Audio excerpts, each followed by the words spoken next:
Hi everyone, how are you? I hope you all are fine. In the last video, we studied about process of photosynthesis, structure of leaves. Okay, now we see the remaining points. After making food, what happens about that? Now we see. What happens to the food made by the plant? The food prepared by the plant is used for its own growth and to repair worn out cells. The first use for its own growth, and after that it repairs its cells. Now the extra food is converted into starch. The remaining extra food is converted into the starch and stored in different parts of the plant, and that starch is stored in the different parts of the plant. We already know the different parts of the plant: leaves, roots, stems, fruits, flowers. We already know that. Okay. This is the procedure of the photosynthesis. By this procedure, the food is processed. The food is stored in the different parts of the plant. Means what is it? It is storehouses. Now, stem, roots, leaves, all these are the storehouses. The extra food may be stored in the form of starch in different parts of plant such as fruits, stem, roots, leaves, flowers and seeds. We often eat these parts of the plants that store food. We eat this store food, okay, in the stored in different parts. Okay, which are they? Now we see. Some of the plant parts that store food are as follows. Okay, these are the parts. In these parts, the food is stored. Roots, in roots, carrot, turnip, beet. This is the stored food. We eat it. Stems, onion, celery, potato. Leaves, lettuce, cabbage, spinach. Seeds, peas, green beans, corn. Fruits, tomato, apple, watermelon.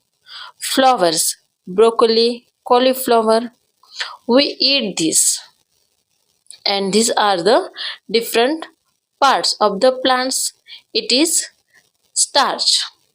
It is remain food of plants. Now we see interdependence of plants and animals. Plants and animals depend upon each other. Animals, including humans, depend on plants. Animals depend on plants for food. Herbivorous animals such as goats, cows, and deer directly depend on plants for food. Carnivorous animals get their food by eating other animals. Therefore, they also indirectly depend on plants for food. Animals are depend on plants for food. The herbivorous animals also and carnivorous animals also. Okay, herbivorous animals means what? Those animals, they only eat plants such as goats, cows and deer. Okay, these animals only eat plants.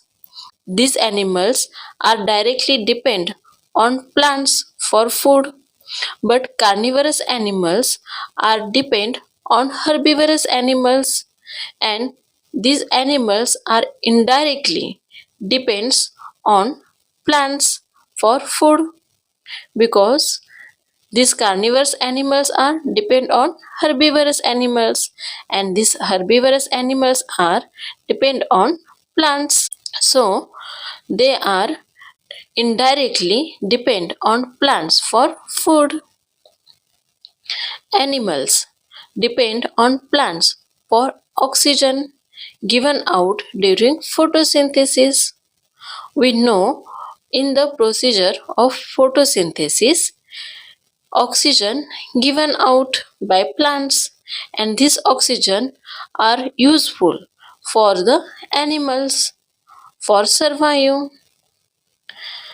Many animals such as monkeys, koala and parrots depend on plants for shelter.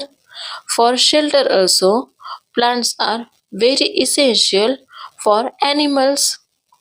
Some are birds, some are other animals like snakes, like small insects, all they are depend on plants. Plants depend on animals. Plants depend on animals for carbon dioxide that they give out during breathing. Plants depend on animals for nutrients in the soil. Animal waste as well as their dead bodies provide nutrients to the soil. Plants depend on animals to disperse seeds to distant places so that new plants can grow at far off places without overcrowding at one place. Disperse of seeds means what? Process of distributing or spreading seeds. Okay, here plants depend on animals for carbon dioxide. We know carbon dioxide thrown out by animals, and this carbon dioxide is very essential for plants. Plants are totally depend on animals for carbon dioxide and for nutrients also. Plants are depend on animals. From animals, animal waste as well as their dead bodies provide nutrients to the soil, and from soil they take nutrients to photosynthesis and for dispersed seed. Because of dispersed seeds, without overcrowding, plants can grow at long distances. Thus, both plants and animals need each other to survive. That is why we say that there is interdependence in nature. Plants are depend on animals and animals are depend on plants. So they are called the interdependence in nature. In the next video, we will study about remaining points. Okay, bye. Take care.